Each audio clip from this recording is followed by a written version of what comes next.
የሰራውን ወንጀል በቀላል መንገድ አላህ እንዲምርልህ ትፈልጋለህ? መላኢካዎች ወንጀልህን አላህ እንዲምርልህ እንዲለምኑልህ ትፈልጋለህ? እንግዲያው እስከፈለግ ይሄን ቀላል ነገር አድርግ። ይሄም ቀላል ነገር ለብዙ ወንድሞች እህቶች ስለሚጠቅም እንዲጠቀሙ አድርጉ። በሐዲሱ ትርጉም ረሱል ሰለላሁ ዐለይሂ ወሰለም እንዲህ አሉ፣ አልመላኢከቱ ቱሰሊ ዐላ አሐዲኩም ማዳመ ፊ ሙሰላህ፣ መላኢካዎች ለአንዳችሁ በመስገጃ ቦታው እስካለ ድረስ ዱዓ ያደርጋሉ አሉ ዐለይሂ ሰላቱ ወሰላም። ተቁል፣ መላኢካዎችም እንዲህ ይላሉ፣ አላሁመ እግፊር ለሁ፣ አላሁመ ጌታችን ሆይ እግፊር ለሁ፣ ለሱ ምህረት አድርግለት እዘንለት እያሉ ዱዓ ያደርጋሉ።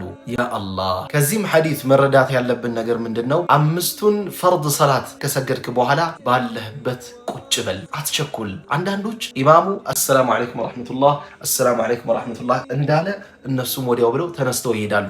ስንት አጅር ነው የሚያመልጣችሁ? ቁጭ ብላችሁ ታግሳችሁ 5 ደቂቃ 10 ደቂቃ ቁጭ ብላችሁ ከሰላት በኋላ የሚባለን ዚክር በሉ። ስለዚህ ነፍስህን ይህንን ትልቅ አጅር እንድታገኝ አድርጋት።